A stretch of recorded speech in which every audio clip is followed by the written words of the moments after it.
Ya. Assalamualaikum warahmatullahi wabarakatuh. A'udzu billahi minasy syaithanir rajim. Bismillahirrahmanirrahim. Alhamdulillahi rabbil alamin, wassalatu wassalamu ala asyrafil anbiya'i wal mursalin wa ala alihi wa sahbihi ajmain. Rabbi shrah li sadri wa yassir li amri wahlul 'uqdatam min lisani yafqahu qawli. Amma ba'd.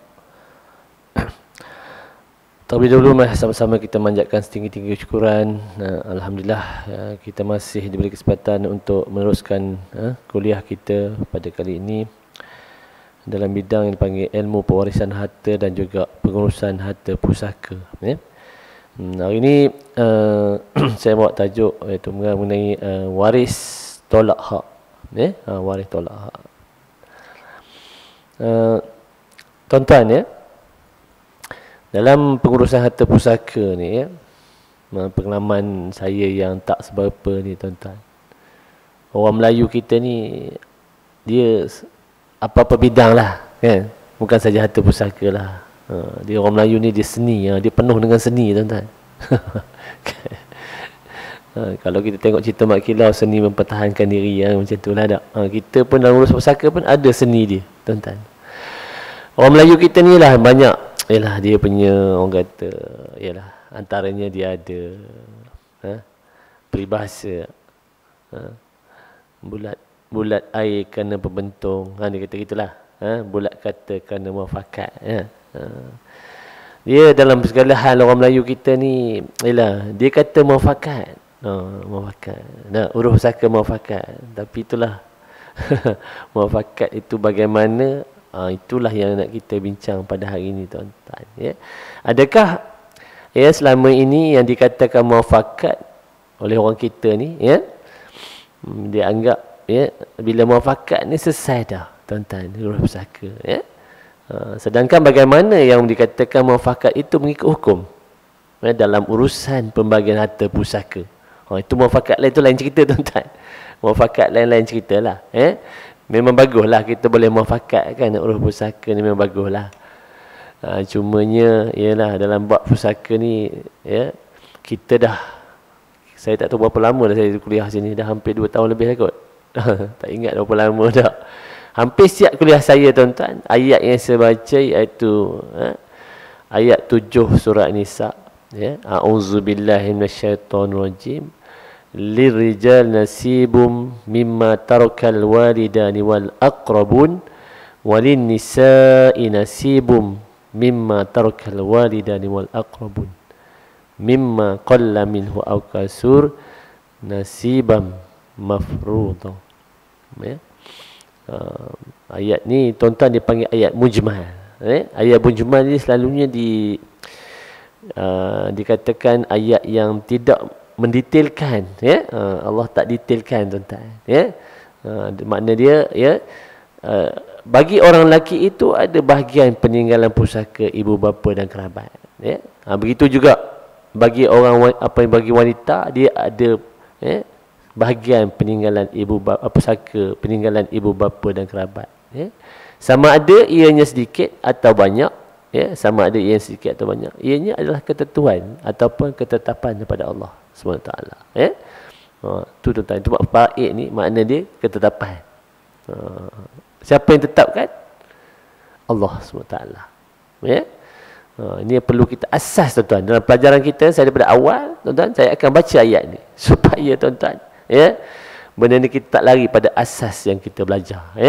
Hukum dah faraid ini telah pun ditetapkan oleh Allah. Maknanya apa-apa asas kita nak bagi hukum, bagi pusaka, kena ikut hukum faraid.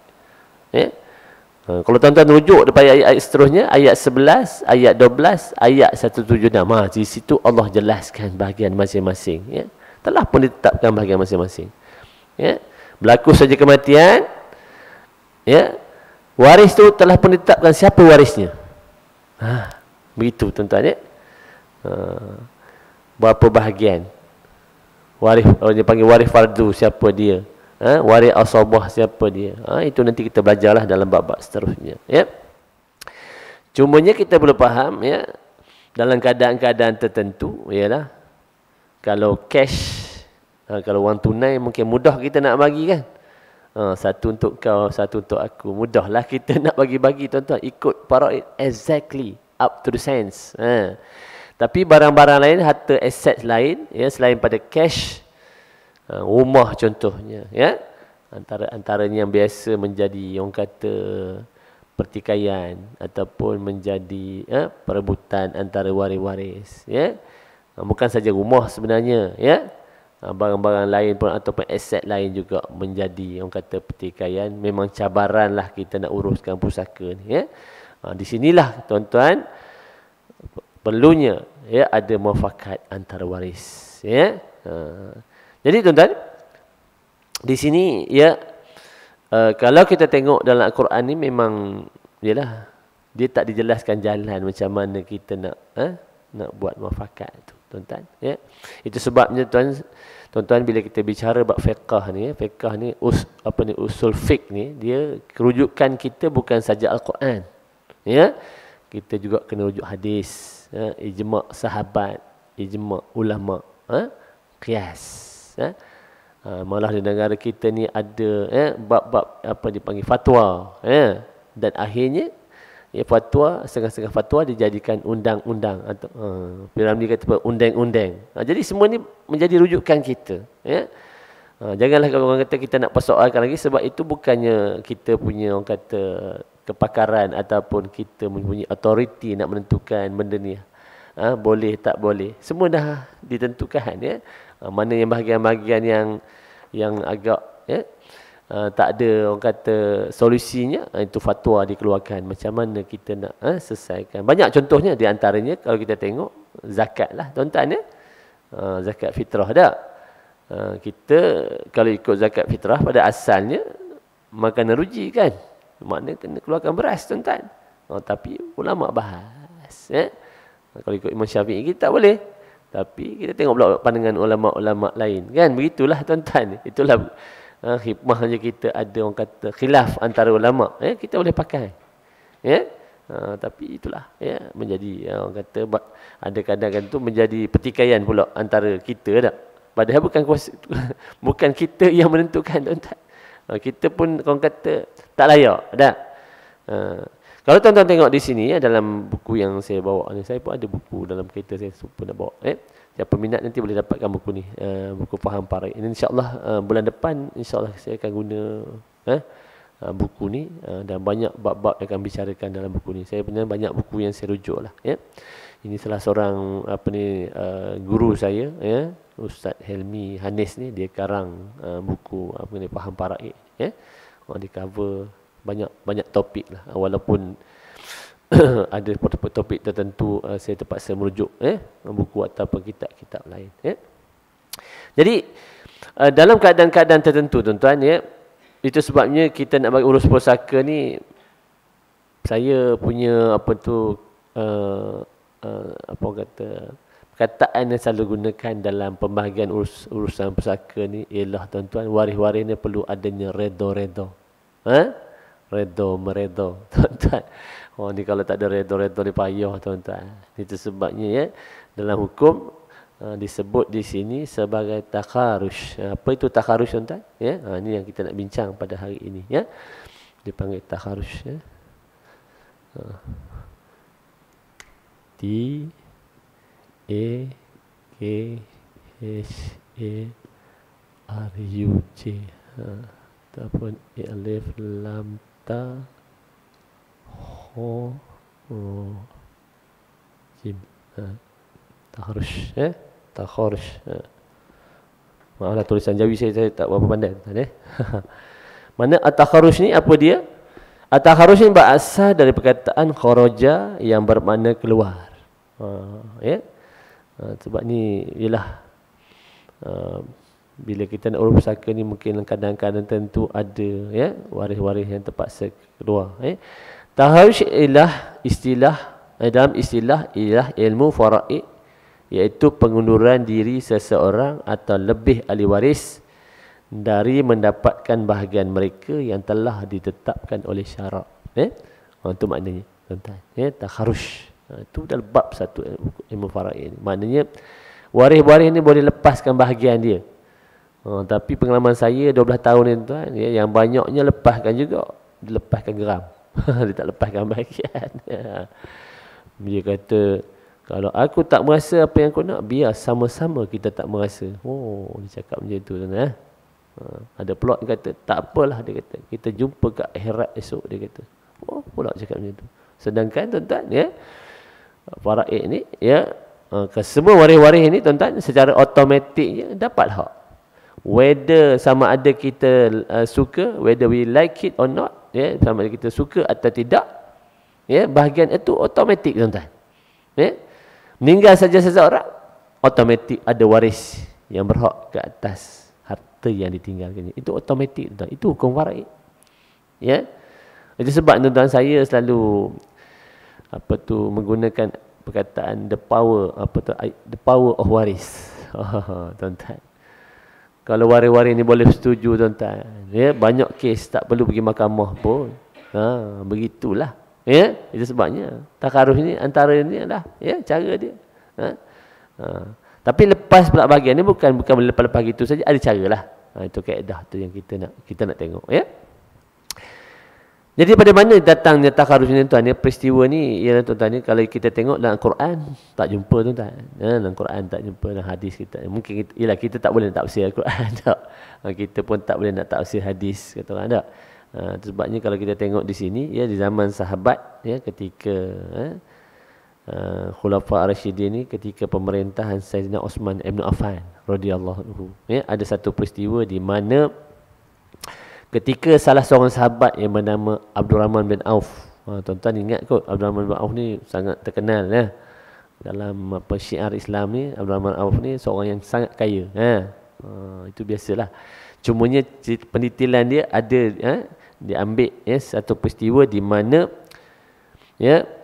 ketika Abdurrahman bin Auf ni, dia ada 4 orang isteri tuan-tuan. Dia ada 4 orang isteri. Pada ketika itulah 4 orang isteri.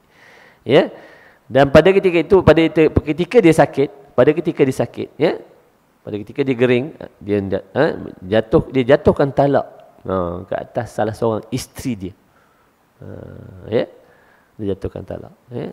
Nama isteri yang dijatuhkan talak itu, nama dia Tumadir binti Al-Asbah, nama dia.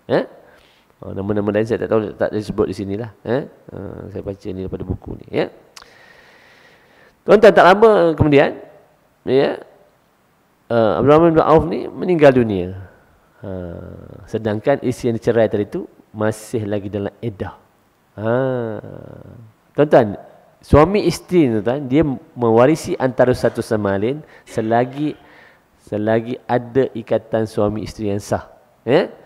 Berlaku saja akad nikah, kita dah bincang sebenarnya, akad nikah saja maknanya dia sudah mewarisi antara satu sama lain. Walaupun baru kata tadi, sebentar tadi contohnya, saksi kata sah, tiba-tiba tombang, contohlah, dah boleh mewarisi. Orang kita ni ada satu term yang dipanggil nikah gantung. Apa yang digantung? Nikah lah dah. Nikah tu sah lah suami isteri. Begitu juga gantung tidak bertali. Isteri yang gantung tidak bertali, masih boleh mewarisi lah. Isteri yang nusyus, dia kata nusyus, atas suami yang kata tidak bertanggungjawab, dia tetap mewarisi selagi tidak berlakunya pembubaran perkahwinan. Dah bercerai pun masih lagi boleh dalam iddah. Itu nanti kita bincang detail dalam bab lain lah, tuan-tuan. Jadi tuan-tuan, Abdurrahman bin Auf ni ceraikan isteri dia. Tuan, bila isteri ni orang kata satu, kalau isteri ada satu, Allah letak pula. Allah, mana penutup ni? Saya terambil dulu, jatuh. Saya pula tarik pula, tak perasan, tak apa. Jadi kalau suami ni, kalau dia ada satu isteri, maknanya dia dapat 1/8 kalau ada anak. Jadi sekarang ni apa mau ni ada 4 isteri. Ada 4. Jadi kalau 4, kalau 2, bila isteri ni 2 1/16, 3 1/4, 4 1/32. Maknanya seorang isteri dapat 1/32 bahagian. Walaupun yang pertama ni contohnya dia dah kahwin selama 40 tahun. Yang ni baru kahwin semalam, contohlah yang muda ni kan. Sama je hak dia tuan-tuan. Itu yang isteri-isteri ni dia mana adil tak? Itu logik akal kita lah, tapi hukumnya tidak begitu, ya. Hukumnya isteri ni walaupun 40 tahun, isteri pertama ni 1 2 3 4. Yang keempat ni baru kahwin semalam. Sama je bahagian dia. Itu sebab ni di Malaysia ni kita boleh buat tuntutan harta pencarian. Itu nanti kita bincang kemudian, ya. Jadi maknanya isteri yang bernama Tumadin ni, salah seorang isteri ni, dia cerai, maknanya ya walaupun cerai tapi bahagian tetap ada. Sebab dia masih dalam iddah, masih dalam iddah. Tapi Tumadin ni dia kata, bila bincang nak bagi pusaka arwah suami ni, dia kata dia nak tolak bahagian dia setengah. Mana setengah kali setengah maknanya 1/64 lah, ya. 1/64, ya. 1/64 ni dia tolak bahagian dia. Dia kata dia tak nak bahagian ni, tapi dia kata bayar bahagian dia. Boleh begitu. Walaupun ditolak bahagian dia, itu waris ni boleh tolak hak tuan-tuan ni. Tapi tolak pun dia kata dia nak bayaran ke atas 1/64 bahagian ni, ya. Jadi bila dikira tuan-tuan, nilai dia 83,000. Ada yang mengatakan, riwayat mengatakan 80,000, ada yang mengatakan 100,000, ya. Begitulah, ya. Jadi dengan peristiwa ini tuan-tuan, ulama-ulama bahas, ya. Daripada peristiwa inilah ulama bahas taharus ni dibolehkan, begitulah, ya. Mana boleh waris-waris ni melepaskan bahagian dia, tapi dengan kaedah-kaedah yang kita akan bincanglah, ya. Jadi hukum taharus ni adalah harus apabila ahli waris yang ingin taharus memenuhi syarat-syarat berikut. Ada syarat, tuan-tuan. Itu sebab saya kata tadi, kita ni bukan boleh mesyuarat orang kata muafakat ni ikut suka hati, tidak, ya. Dia ada syarat. Yang pertamanya mestilah orang waris ni mukallaf. Kesemua waris mesti mukallaf. Maknanya kalau ada waris yang belum baligh, tak boleh. Tak boleh. Maknanya kalau di bawah undang-undang, dia mestilah kategori yang dia panggil major. Major ni orang yang dah dewasa lah, tuan-tuan. Umur dia mesti 18 tahun ke atas. Itu undang-undang, ya. Walaupun setengah undang-undang katakan 16 tahun, adalah undang-undang katakan 16 tahun, tapi dalam yang biasanya 18. Maknanya kalau ada anak bawah 18, dia tak boleh buat keputusan. Tuan-tuan. Saya pernah terlibat dalam penilaian urusan pusaka beras. Beras ke biras? Dia kata beras je. Beras saya, dia kata. Biras. Biras saya. Ya. Dia ni akibat kanser meninggal dunia, ya. Jadi ada anak, masa kita uruskan pusaka dia, ada anak bawah 18, ya. Jadi suami dia, abang ipar saya ni, dia buat keputusan nak jual rumah arwah ni. Arwah ni ada rumah lah. Rumah ni sebenarnya ialah bukan arwah punya, walaupun nama arwah, tapi ada orang lain, adik-beradik, ada apa semua kan. Adalah sebab dia nak kira. Jadi bila tuan-tuan, pejabat pusaka, kalau kita urusan di pejabat pusaka tuan-tuan, ya. Harta kita ni ataupun rumah, ya, harta yang tinggal dia hantar ke pejabat penilaian. Pejabat penilaian akan nilai rumah tu. Jadi nilai rumah tu dapat nilaiannya. Bahagian anak yang 18 tahun ni dikira bahagian faraid dia, ya. Saya tak ingat berapa bahagian lah. Jadi nilai dia lebih kurang 4,000 gitu. Lebih kurang lah. Sebab rumah pun bukannya rumah mahal sangat lah, dalam 100,000 lebih begitulah nilai dia, tuan-tuan. Jadi 4,000 ni tuan-tuan dihantar ke Amanah Raya. Amanah Raya ni sebagai pemegang amanah. Itu sebab Amanah Raya ni tuan, dia sebagai pemegang amanah. Dia panggil public trustee, ya. Maknanya kalau ada kadang-kadang begini, contohnya lain juga, kalau ada pengambilan, contoh tiba-tiba tanah tu tanah pusaka, belum selesai pembahagiannya, dia hantar di sana Amanah Raya, pampasan tu. Nanti bila selesai baru tuntut. Sama juga yang ada anak bawah 18 ni, dia pusaka dia akan hantar ke sana, kan. Tapi proses di mahkamah civil dia berlainan sikit lah. Di mahkamah dia ada tema yang lain, ya. Cara yang lain dia buat, iaitu melantik pemegang amanah. Individu boleh sebagai amanah, Itu di amanah, di Amanah Raya, ya. Jadi yang keduanya dikata di sini mestilah berkemampuan untuk menguruskan hartanya dengan baik. Orang OKU mental lah maksud saya. OKU ni banyak jenis kan. Kalau mentally dia okey, tak ada masalah tuan-tuan. Boleh. Walaupun OKU ni macam-macam jenis kan. OKU kodong kaki, okey juga kodong tangan. Ataupun banyaklah jenisnya. Tapi yang orang yang mentally, yang unsound mind kan. Orang gila contohnya, begitulah. Ataupun ada orang yang nyanyuk ni ada juga yang serius tuan-tuan. Kadang-kadang kita pun nyanyuk juga tak, tapi tak serius kan, tak apalah. Ni macam ada seorang hamba Allah ni di PJ tuan-tuan. Dia pagi-pagi dia pergi surau, main subuh, bawa Myvi. Bawa Myvi. Dia ada dementia tuan-tuan tahu dementia ni. Dia pelupa lah. Jadi dia keluar dari surau lepas main subuh tu, tak balik rumah. Padahal surau dengan rumah dia tak jauh di PJ tu tuan-tuan. Tak sampai rumah. Jadi anak-anak pun risau, anak-anak viral apa semua. Dalam WhatsApp, saya pun terima WhatsApp ni. Dalam grup WhatsApp tu. Jumpa kat mana tuan-tuan? Jumpa kat Kampung Gajah. Daripada PJ lepas ke Kampung Gajah. Tuan-tuan bayang. Itu dementia lah.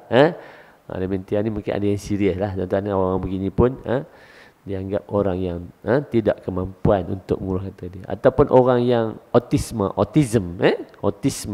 Physically dia nampak okey, but mentally dia seolah kosong tuan-tuan. Saya banyak jumpa kes. Sebab saya ni tuan-tuan, kebetulan saya ni banyak bila kita nak uruskan pusaka ni kena berkunjung rumah-rumah waris-waris, rumah arwah ni. Kita buat konsultansi, perundingan ni. Kita dapat tengoklah waris-waris ni macam mana tuan-tuan. Banyak sedih tuan-tuan. Kita tengok, baru kita tahu sahabat-sahabat saya sendiri ada anak-anak autism.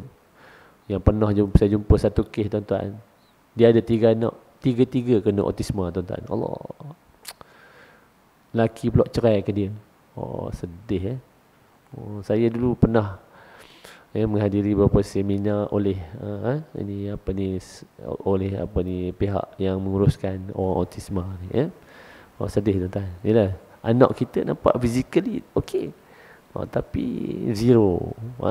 Jadi orang-orang gini antara kategori-kategori yang tidak boleh menguruskan harta dengan baik. Begitu juga tuan-tuan ni pernah dibincangkan orang yang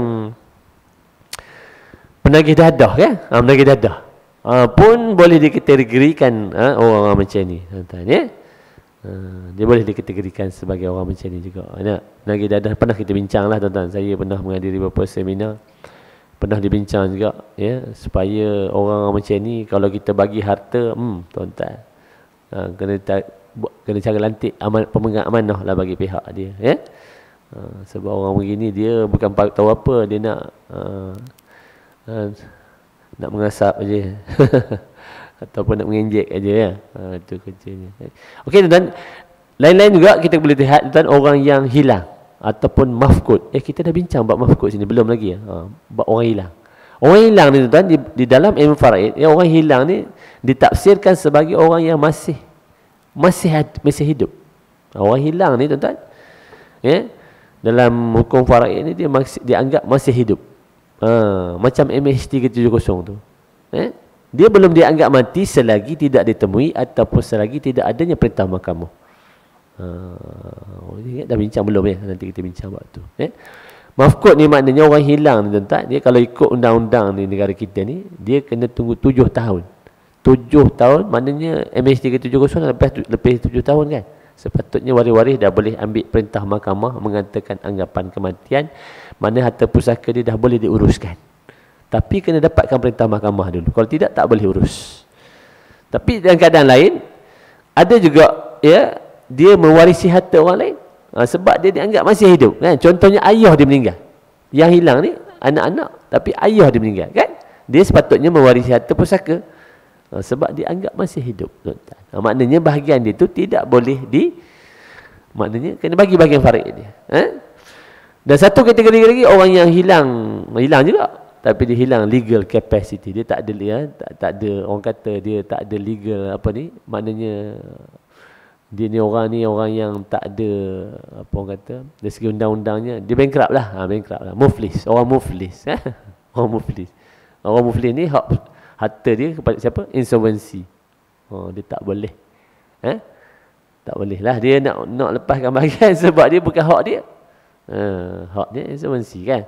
Kena runding dengan insolvency tu. Sebab tuan-tuan ni, saya ni kalau nak berurusan ni, saya elak dua benda tu. Kalau kita involve dengan aset atau property kita nak beli ni. Yang pertamanya orang dah mati, yang keduanya orang bankrupt. Letih tuan-tuan. Panjang cerita dia. Kawan saya, dia beli rumah, dua-dua ada. Orang mati ada, orang bankrupt ada. Orang bankrupt terus mati, anak pula bankrupt. Panjang lagi cerita. Maknanya kalau orang tu, mana dia waris kepada satu harta pusaka, kena berurusan dengan insolvency. Yang ketiganya ni tuan-tuan, mengetahui dan faham bahagian faraidnya terlebih dahulu. Inilah yang banyak kita fail ni. Kami setuju dah sama rata tuan cik, dia kata. Tak ada masalah, kami adik-beradik semua, dia kata. Kami memang sepakat. Saya kata, dah tahu tak bahagian faraid?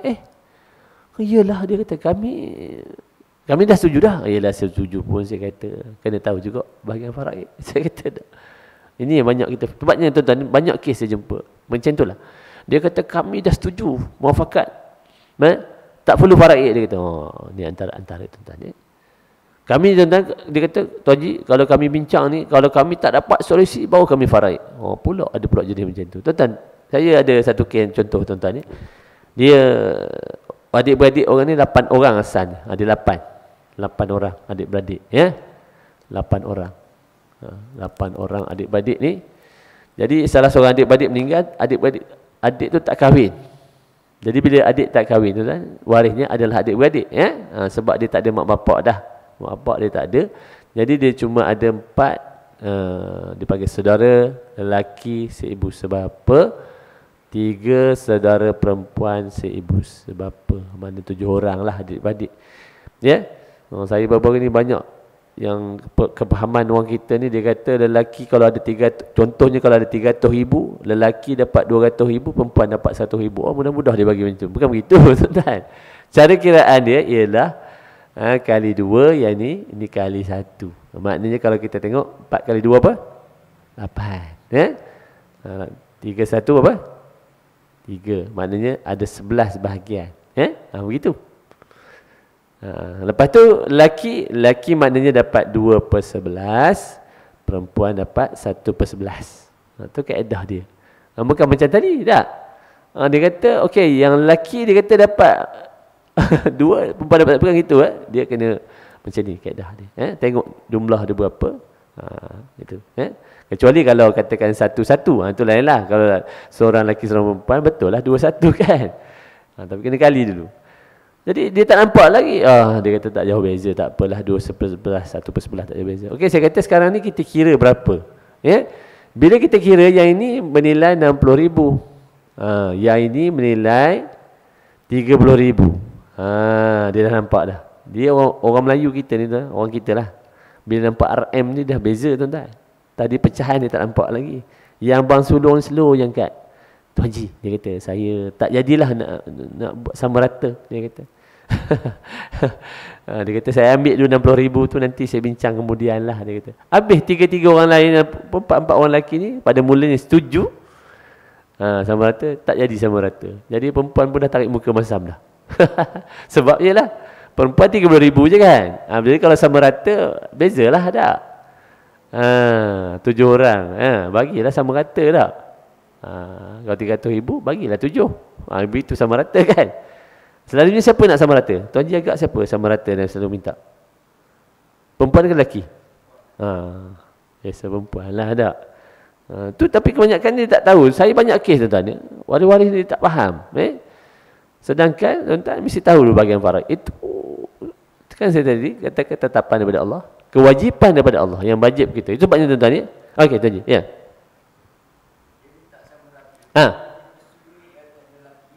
Itu saya kata tadi, dia tak tahu bahagian faraid. Setelah saya bincang macam ni, saya tunjukkan bahagian dia, dia bertukar fikiran. Kalau tahu tak apa. Tahu tu lah mesti tahunya. Tapi kebanyakannya kes tak tahu Tuan Haji. Kebanyakan kes yang saya handle, yang rujuk kepada saya, oh begitu dia kata, baru dia faham. Ini kebanyakan tak faham. Baru saya akan dipanggil oleh satu keluarga, dia petikai. Saya kata apa-apa pun kita kena mulakan dengan hukum dulu. Sebab tuan-tuan, hukum faraid ni kita belajar fardu apa? Fardu kifayah. Laksana hukum faraid fardu apa? Fardu ain. Fardu ain ni tuan-tuan, kalau kita tak buat, apa jadi tuan-tuan? Macam juga kita tinggal sembahyang kan fardu ain kan? Itulah. Laksana dululah tuan-tuan. Ini sekarang banyak berlaku juga sejak akhir ni ialah petikai yang buat hibah lah, apa semua nak melari kepada faraid lah, apa semua. Sebenarnya asalnya faraid juga. Kita hibah pun sebabnya sebab-sebab tertentu kena berdasarkan pada hukum faraid juga. Bukannya kita boleh ikut buat suka hati, tak boleh juga tuan-tuan. Kita kena buat masa hidup ialah belum lagi faraid tak. Faraidnya lepas mati. Begitu kena faham tuan-tuan. Jadi maknanya itu tuan-tuan, mestilah mengetahui dan faham bahagian faraid ini terlebih dahulu. Itu syarat yang perlu dipatuhi. Nak muafakat ke, nak buat apa ke, tak nak ambil terus, tak ada apa. Contoh. Saya banyak contoh tuan-tuan. Antaranya tuan-tuan, suami meninggal, ada 4 orang anak, seorang isteri. Ya. Anak-anak ni biasanya kalau mak ni, dia nak serah bahagian. Dia bagi pada mak. Tapi kalau pada ayah jangan harap lah tuan-tuan.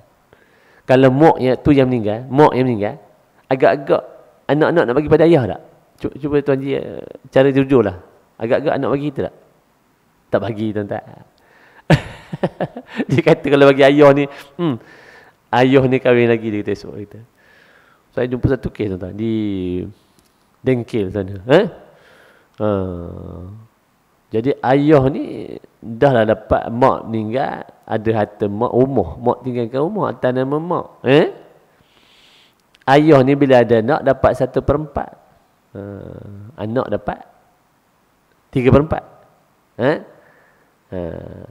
Patutnya begitulah. Tapi ayah ni tuntut harta pencarian. Berjaya pula tuntut harta pencarian. Marah anak-anak. Ayah ni dapat lagi setengah bahagiannya. Mana setengah dapat dulu, lepas tu dapat faraid lagi. Marahlah anak-anak. Dah dapat, ayah dapat separuh dah. Dapat setengah dah, dapat lagi 1/4 lagi. Allah, marah anak-anak. Tapi tuan-tuan, yang kes yang ni tuan-tuan, yang serah kepada ibu ni, 4 orang ni dia serah pada ibu. Tiba-tiba ibu ni ada orang pinang. Kan? Tadi dengan ayah je kahwin lagi, rupa dia tak sedar. Mak pun nak juga kahwin lagi tuan-tuan. Ada orang pinang. Mak pun kahwin lagi. Mak kahwin saja pula, tiba pula mak pula meninggal. Tak pasal-pasal harta ayah tadi dapat kepada ayah baru tuan-tuan. Boleh terima tak agak anak-anak? Yang kita perlu faham tuan-tuan, ni faraid ni dia berterusan continuously. Meninggal saja faraid, meninggal pula ni faraid lagi. Itu sebabnya kena cepat. Kita pula tak buat dokumen tak? Jaranglah tuan-tuan orang kita ni tak apel lah kata orang Perak. Biar lah, orang Perak lah, orang Perak. Biar lah, tak apel lah. Bila dah kena batang hidung baru. Ni banyak kes ni tuan. Dulu nyesal aku dia. Nak nyesal apa dah? Dah bagi ke mak? Dah bagi. Tak. Tapi tak apalah tuan-tuan, itu sebabnya saya kata tadi. Bila kita faham bahagian faraid ni tak ada masalah sebenarnya. 4 orang, 5 orang adik-beradik, 4 orang serah kepada adik bonsu. Saya kata kenapa serah ni? Dia kata adik bonsu ni jaga mak ayah. Dia kata kami tak boleh jaga. Baguslah. Saya kata tak, inilah. Itu saya kata tadi. Sebabnya perlu mereda tuan-tuan. Ini kita tidak tak. 6 orang ni tuan-tuan. Ini 6 orang, satu keluarga. Adik-beradik. 6 orang adik-beradik. Yang sulung ni datuk kaya, datang BMW tuan-tuan. Adik bonsu pion. Jadi bila kita nak uruskan pusaka ni, adalah payment, ada fees lah tuan-tuan tak? Bukannya free. So kita charge dalam 3,000 tak silap saya pada ketika itu. Jadi abang yang sulung ni keluar kredit kad. Orang kaya pakai kredit kad. Jadi kita kata, ni nak swipe 6,000 boleh ke kita swipe 6,000? Dia kata jangan. 3,000 jangan, dia boleh kita swipe 3,000. Tak. 500 je. Bagian dia je. Dia nampak. Tuan-tuan, dia harta pusaka ni dia lain tau. Adik-beradik tuan-tuan, dia boleh bertukar. Ini pengalaman saya lah. Tak tahulah tuan-tuan. Ini pengalaman 12 tahun ni macam-macam tuan-tuan. Anak kandung boleh saman mak kandung hanya kata harta pusaka. Boleh bayang tak tuan-tuan? Anak kandung kita yang dikandung oleh mak ni selama 9 bulan 10 hari ni tuan-tuan. Anak sanggup saman mak di mahkamah kerana harta pusaka. Yang kes baru tak? Cucu saman nenek. Boleh bayang tak tuan-tuan? Kata orang Perak, kalau gini kau tahu, kau tenyih dia kata masa kecil-kecil. Teman tenyih dia kata masa kecil kalau tahu macam ni. Maknanya dia itu marah lah tu. Tapi ini berlaku tuan-tuan. This is the reality in our community. It happen almost every day tuan-tuan. Ni yang berlaku. Saya ni rujuk Allah. Kes macam-macam tuan-tuan. Kadang-kadang kita pun stres tu. Saya pun stres tuan-tuan. Adik-beradik baru ni. Dia adik-beradik ada 8 orang.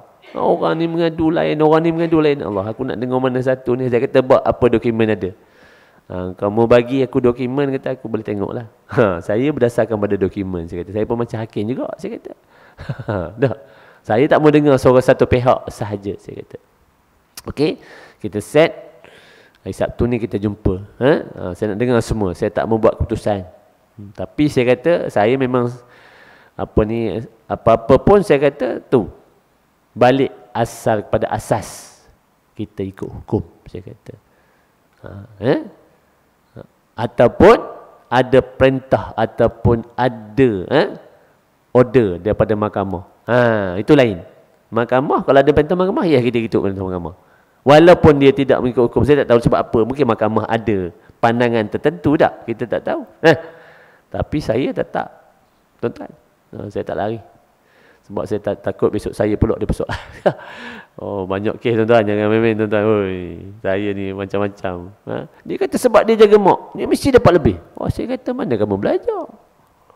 Bukan begitu tuan-tuan. Faraid tak sebut jaga mak ke jaga ayah. That is our duty. Our tanggungjawab.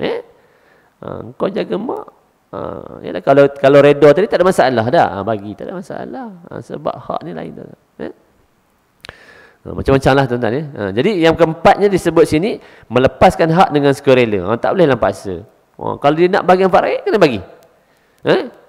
Daripada 5 orang tadi tu, dia kata aku nak bagian faraid aku. Tuan-tuan tak boleh persoalkan. That is hukum. Dia kata 4 orang nak sama rata, kenapa aku tak peduli. Dia kata I want my saya punya hak, saya punya bahagian. Kena bagi. Dia kata, tuan-tuan, faraid ni bukan PRU tuan-tuan.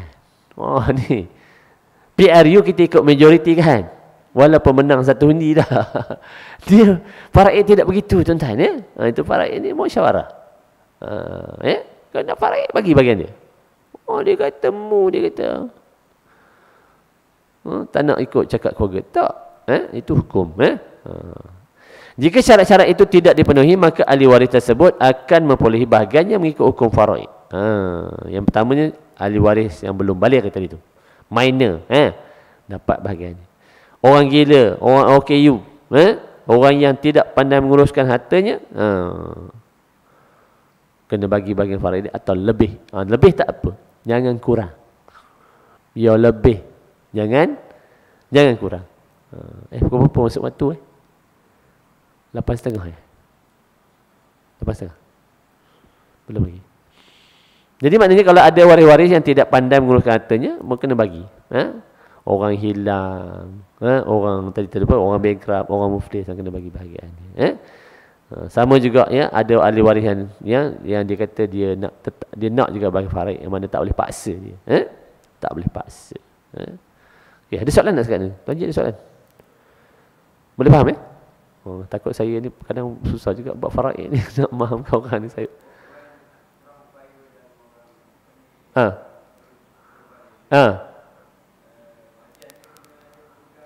Kita nanti pegang amanah lah. Amanah lah. Sebabnya kalau kita di pesaka kecil tu, kita nanti pegang amanah. Bagi pihak dia. Bahagian dia tu tidak boleh dikurangkan daripada bahagian faraid tu. Kena bagi bahagian dia. Sebabnya kalau kita nak dapat perintah jualan macam tadilah kan.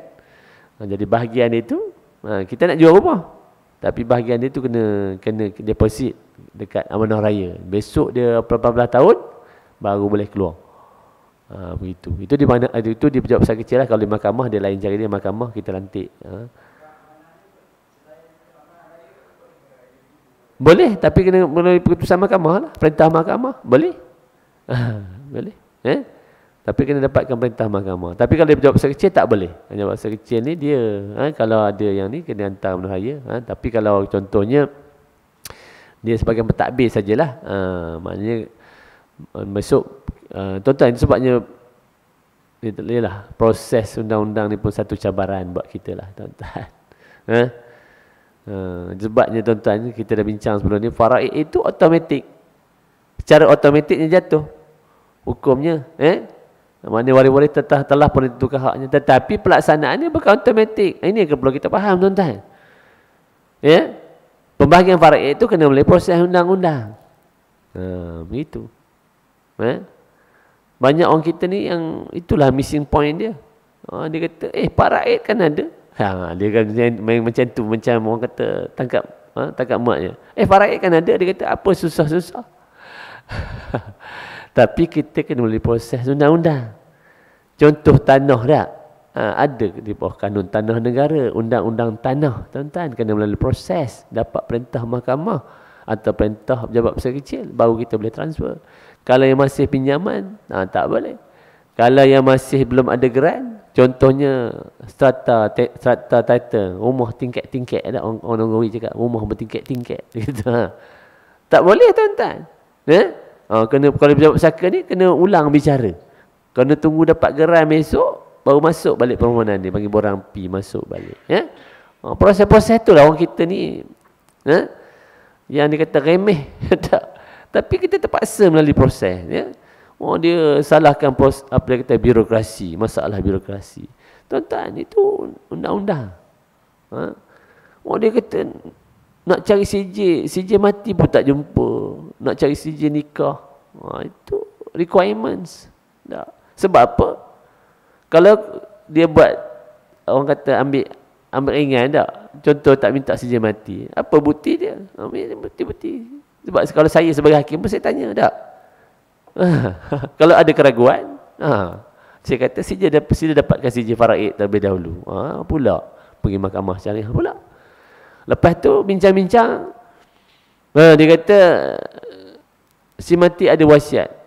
Wasiat pula dicabar pula oleh waris. Kena pergi mahkamah syariah juga. Kita azan dulu tadi, azan dah. Itu azan. Masa waktu dah.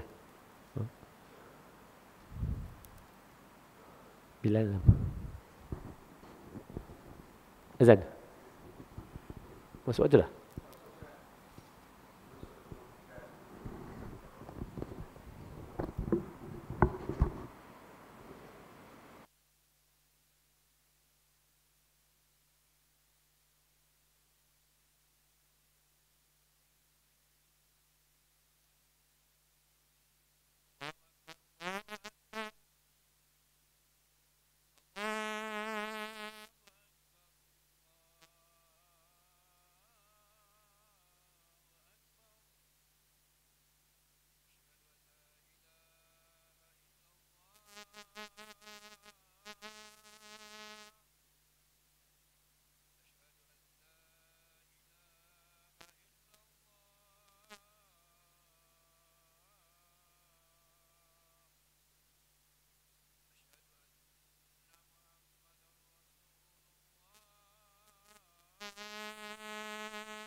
La ilaha illallah.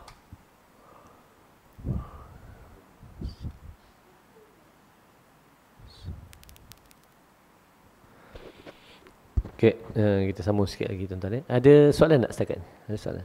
Sila tuan.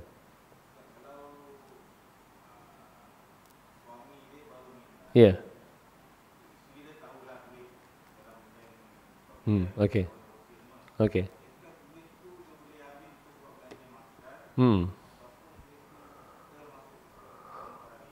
Okey. Okey. Terima kasih. Satu soalan yang baik tu. Tuan-tuan ya, inilah tuan-tuan ya, antara cara-cara yang kita nak urus pusaka ni ialah ada keadaan di mana waris-waris memerlukan.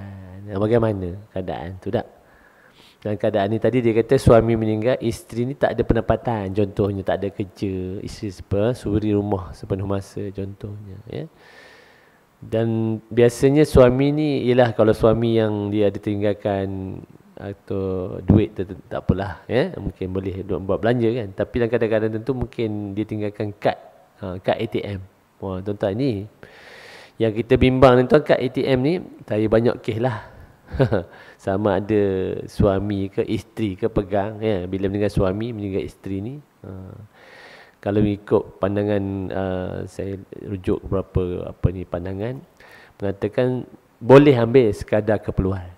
Tapi kadar keperluan itulah yang menjadi persoalan tak? Macam mana kita nak kontrol? Dan ada juga mengatakan bahawa bila kita ambil tu kena kira lah. Contohnya suami tinggalkan 1 juta contoh. Dia dah ambil 10,000 untuk buat pelanjaan. So 10,000 tu dikira dimasukkan dalam bahagian faraid. Contohnya isteri dapat 1/8. Maknanya 1/8 tu 10,000 tu kira sebahagian pada situ. Dia mengatakan begitulah. Supayanya kita ni tak lari pada hukum tuan-tuan. Sebab hukum sangat jelas ya. Walaupun pernah dibincangkan juga ialah isteri ni boleh duduk rumah suami tu dalam jangka masa tertentu. Tidak silap saya setahun macam itulah ya. Tapi tu saya tak tak menjadi kepastian pada saya. Sebabnya takharus ni tuan-tuan. Itu buat takharus ni tujuan dia ialah mana waris-waris ni boleh berunding lepaskan bahagian dia. Orang kata tolak ansur tak? Tapi asas dia faraid tidak boleh lari. Mesti tahu dulu bahagian faraid masing-masing terlebih dahulu. Sebab itu hukum. Sebab itu hukum tuan-tuan. Ada setengah orang dia kata kami kalau boleh tanak faraid. Jangan sebut tanak faraid. Faraid first. Apa keadaan pun bila berlaku kematian, hukum faraid itu fardu ain, tuan-tuan. Semayang tuan-tuan boleh tinggal tak tuan-tuan? Semayang. Tuan-tuan boleh tinggal tak semayang? Boleh? Tu. Hukum faraid apa fardu ain? Yang kita nak tinggalkan fardu ain buat apa tuan-tuan? Hukum jelas. Ini ayah pesan. Besok dia kata rumah ayah jangan faraidkan. Tuan-tuan, saya nak bagi tahu tuan-tuan sebetulnya ada sikit masa ni ya. Sebenarnya pembincangan taharus ni panjang. Cumanya dalam masa singkat ni ada 5 perkara yang saya nak bincangkan tuan menyebabkan orang kita ni termakan hak orang lain. Yang pertamanya macam tadilah, kad ATM tu. Itu antara-antaranya. Saya banyak kes tuan-tuan. Isteri ni dia pegang kad ATM suami, arwah dah bukan suami dah. Ada tak apa. Suami dah arwah. Saya kata kak, akak ni guna duit ni duit siapa ni? Duit suami ai. Suami akak kan meninggal. Kalau suami akak dah meninggal bukan lagi duit suami, saya kata. Duit milik siapa? Milik waris-waris. Suami ada mak ayah. Kita ada anak-anak. Anak-anak tu waris juga. Anak yatim pula tu. Sudah, saya kata. Bawa pergi umrah, bawa pergi berniaga. Saya ada satu kes tuan-tuan. Bila saya nasihat gitu menangis dia. Tu kak. Kalau anak-anak setuju tak apa. Kalau waris setuju tak ada masalah, saya kata. Ini faraid. Itu yang pertama tuan-tuan. Itu kad ATM tu. Ataupun ada password tak. Ini lagi lah sekarang ada password. Lagi mudah lah. Tapi mudah-mudahnya ramai tak sedar. Inilah makan hak orang lain ni macam ini. Ya, itu yang pertama. Yang keduanya geran tanah tuan-tuan. Geran tanah masih nama moyang, masih nama atuk. Tak. Haknya sudah ramai. Macam kamu baru kan. Satu kes tu 300 orang waris. Agak-agak berapa orang yang makan hasil sewa agak-agak. Itu saya kata antara tanda-tanda orang makan hak lain ni, geran tanah masih lagi dia mesti mati. Nama arwah. Itu yang kedua. Yang ketiga tuan-tuan, ni penama. Akaun KWSP, akaun tabung haji, akaun koperasi, saham-saham, nama penama. Juga antara tanda-tanda orang kita makan hak orang lain. Macam mana tuan-tuan? Nama dia dalam penama. KWSP. Banyakkan saya, tuan-tuan pergi, kita ada banyak program dengan KWSP. Ya? KWSP. Saya kata, apa satuan ni keluar tak bagi wari-wari? Dia kata nama Dan. Nama Dan dalam penama tu nama Dan. Dia kata, Dan punyalah. Dia kata, yalah. Dia kata. Tuan-tuan, ini banyak masyarakat kita tak faham. Penama ni hanya bertakbir saja yang wajib difaraidkan. Tuan-tuan. Umur dah 70, tuan-tuan, mak bapak ni. Kita masa bujang lupa nak tukar dah. Tiba-tiba meninggal. Tak letak nama isteri, tak letak nama anak. Orang tua ni, dua orang ni, ibu bapa ni, umur 70-an, tuan-tuan. Dia keluar duit anak dia. Dia tak bagi kepada mantu, tak bagi kepada cucu. Allah. Dah tua bangkai kata orang Perak dah. Tak sedar lagi. Ini saya cakap kena keras sikit, tuan-tuan. Minta maaf, ya. Kita lama dah kuliah ni, tuan. Saya tak boleh dah kata orang nak perlahan-lahan macam tu cakap dah, tak boleh dah. Supaya kita ambil ni. Ya. Itu yang ketiga. Yang keempat ni, tuan, ni keempat. Yang kita pernah bincang hampir setiap kuliah saya bagi tahu, tuan-tuan. Yang diparaid ni harta besar-besar. Perabot dalam rumah. Macam mana, tuan-tuan? Ni, tuan-tuan. Jam tangan hilang. Barang kemas hilang. Duit bah bantal lagi dengan cerita lah, tuan-tuan. Duit dalam tabung. Kayu golf. Tuan-tuan ada kayu golf lah? Tuan-tuan. Saya ceramah di Shah Alam, tuan-tuan. Ya? Seorang makcik panggil saya. Tuan Cik, dia kata, mari sekejap. Lepas ceramah tu. Lepas Tuan Cik ceramah tu hari, dia kata, saya dah paraidkan kayu golf arwah suami saya. Bagus makcik, dia kata. Bukannya mana potong-potong, tuan, tidak begitu. Dia jual. Dia bagi paraid. Bagus. Itu salah satu contoh. Maknanya, tuan-tuan, ni. Tuan-tuan, kalau kira ni sebabnya, tuan-tuan, kalau tuan-tuan baca buku, ya, menggerunkan, tuan-tuan. Pandangan orang ni tak tahulah hafal sejauh mana tepat atau tak, saya tak tahulah. Ya. Dia kata, lebih 90% orang kita ni termakan hak orang lain melalui harta pusaka. Saya setuju. Saya setuju, tuan-tuan. Sebab apa, tuan-tuan? Hampir 100% kes yang saya terlibat, tuan-tuan, dia paraid harta yang besar-besar je. Okey, itu yang keempat. Ya. Yang kelima ni, tuan, ni. Yang dikata sayang, sentimental, nostalgia, apa pun perkataannya seumpamanya lah. Ini pun antara tanda-tanda, tuan-tuan, orang kita makan hak orang lain. Apa dia, tuan-tuan? Sayang rumah nak difaraid. Sayang. Siapa tak sayang rumah, tuan-tuan, tak? Betul tak? Ada cara lah, tuan-tuan, sebabnya kita belajar ni ada cara. Supaya kita ni hukum faraid tu kita masih laksanakan. Dah. Antara yang tadi apa? Takharush. Makna boleh lepaskan bahagian. Ni akhirnya, tuan-tuan, yang perlu kita faham, urusan pusaka ni memanglah, tuan-tuan, tak ada lain, tuan-tuan. Redo-redo antara waris-waris. Tapi itulah cabaran. Allah ada pesan, tuan-tuan, dalam banyak ayat. Kalau tuan-tuan baca Quran hampir, ya. Saya banyak jumpa yang mengenai harta dan anak-anak dah. Apa dia, tuan? Yang biasa disebut harta dan anak-anak ni apa? Ujian, kan? Harta dan anak-anak ini adalah ujian. Tuan-tuan, ropelnya kata orang Perak. Ropelnya dia kata. Harta pusaka lagi dahsyat ujian dia, tuan-tuan. Inilah, ya. Tuan-tuan, jadi nak bicara bab taruh ni panjang lagi sebenarnya. Cumanya, tuan-tuan, ya, orang yang ada hak ini, dia dapat hak, dia boleh lepaskan hak dia. Itu secara kesimpulannya begitu, ya. Bukannya orang yang sikit dia tu, yang perempuan dia kata nak sama rata, bukan. Yang lelaki ni tadi dia tolak bahagian dia. Itu dengan sukarela. Ya, mana kalau dia tak rela, kena bagi bahagian faraid dia. Mana dia boleh lepaskan sama ada sebahagian, nak lepas semua. Ataupun 5 orang adik-beradik ni dia kata tak apalah Tuan Haji, kami tak nak ambil harta pusaka ni, kami nak infak. Tak ada masalah, itu baguslah saya kata. Untuk dia kata boleh pahala mak dan ayah. Itulah tuan-tuan. Ataupun sedekah separuh tak, ataupun infak separuh bagi tujuan orang kata pahala, boleh pahala pada mak ayah kita. Itulah yang sebaik-baiknya. Tapi ya Allah tuan-tuan, sama ada seorang waris ataupun semua waris boleh lepaskan bahagian. Sama ada lepaskan dengan balasan atau tanpa balasan. Itu sebab tuan-tuan practically tuan-tuan, bila berlaku kematian, ada rumah contoh si mati, rumah ini biasanya selalu menjadi cabaran. Saya bila nak bagi, saya ni di train tuan-tuan, orang praktikal. Kita ni orang teknikal ni, dia nak bagi solution ni kena, dia tak boleh banyak-banyak solution. Biasanya saya bagi 2 tuan-tuan. Bila kita ada harta pusaka tuan, pertamanya saya kata jual aja. Ambil cash, mudah tak kita bagi cash. Itu kita ikut faraid exactly. Sama juga, satu lagi cara ialah seorang beli, bahagian lain kita bayar. 2 cara je saya bagi. Dia nak buat syarikat, nak buat koperasi, silakan.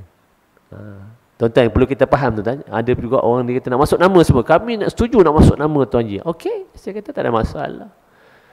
5 keping tanah ayah ada. Ada orang 6 orang adik-beradik. 1/6 masuk nama. 1/6 6 nama. 6 nama. Saya kata nak buat apa ni?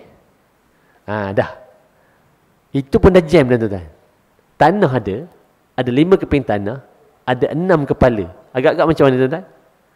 Seorang nak tanam kelapa sawit, seorang nak bela lembu, seorang nak bela kambing, seorang nak buat kolam ikan, seorang nak tanam durian musangking kan, durian musangking sekarang kan.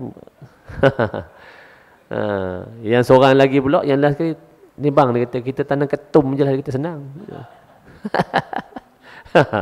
Tuan-tuan, maksud saya tuan-tuan, bila 6 kepala ni dah 10 tahun dah tuan-tuan, satu benda pun tak jadi projek. Yang paling kita tak nampak ialah apa tuan-tuan? Dapat 6 orang adik-beradik, apabila salah seorang adik-beradik kita meninggal. Itulah bermulalah satu drama baru.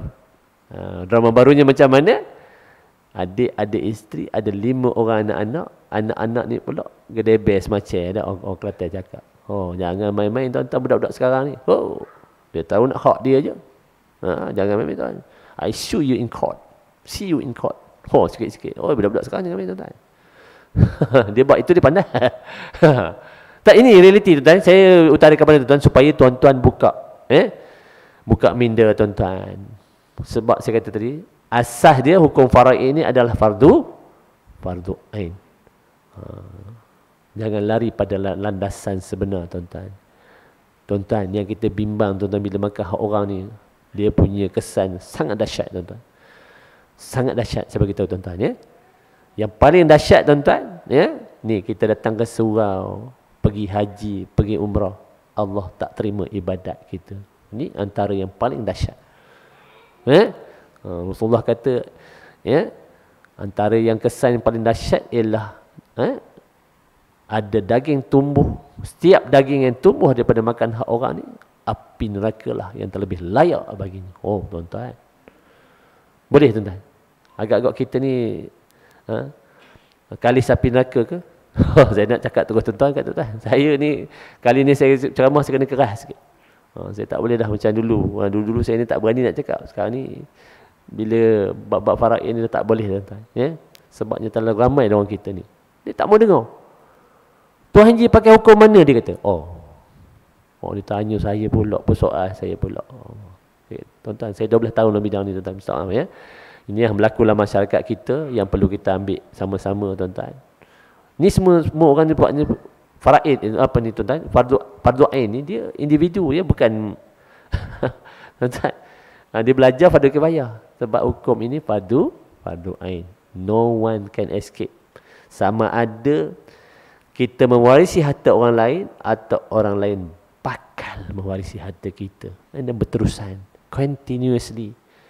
7 keturunan tujuh makan hak orang lain. Tujuh keturunan. Sanggup tuan-tuan? Tuan-tuan cek balik lah. Sama-sama lah kita tak. Kita ni bukannya sama-sama lah kita belajar tuan-tuan. Saya pun bukannya perfect sangat. Ya? Saya pun masih belajar lagi tuan-tuan. Bab rakyat ni banyak lagi benda yang saya kena belajar. Jadi tuan-tuan pada hari ni, kalau ada yang terlepas, cari waris-waris. Ya? Saya ada kes anak angkat dapat hak daripada mak angkat dia. Saya kata kamu cari balik waris-waris. Menangis dia tuan-tuan. Sebab bukan hak dia. Kena cari balik waris-waris. Mintalah waris-waris. Lepaskan bahagian. Agak-agak lepas tak tuan-tuan? Rumah mula dapat tu 100,000. Sekarang sudah menjadi 1 juta. Agak-agak waris lepas tak? Tuan-tuan fikirlah sendiri lah, ya. Jadi balikkan tuan-tuan. Sama-samalah kita muhasabah diri. Ya, termasuk diri saya. Saya mohon maaf tuan-tuan. Bab-bab gini kan nampaknya kita tak boleh lagi berlembut. Ya? Tak boleh lagi berlembut tuan-tuan. Itu hukum. Ya? Hukum wajib laksana. Ya? Sebab Rasulullah dah pesan tuan-tuan. Ya? Di akhir zaman ni tuan-tuan. Ya? Orang, ya? Antara ilmu yang pertama yang akan diangkat apa ilmu apa? Ilmu faraid. Ya? InsyaAllah tuan-tuan. Ya? Jadi saya mohon maaf banyak-banyak sekali lagi. Ya? Segala kelemahan dan kesilapan daripada saya. Yang benar itu datang pada Allah. Ya. Wallahu alam. Terima kasih tuan-tuan kerana menjaga mata dan telinga buat saya pada hari ini. Ya. Saya sudahi dengan wabillahi taufiq wa hidayah. Wassalamualaikum warahmatullahi wabarakatuh.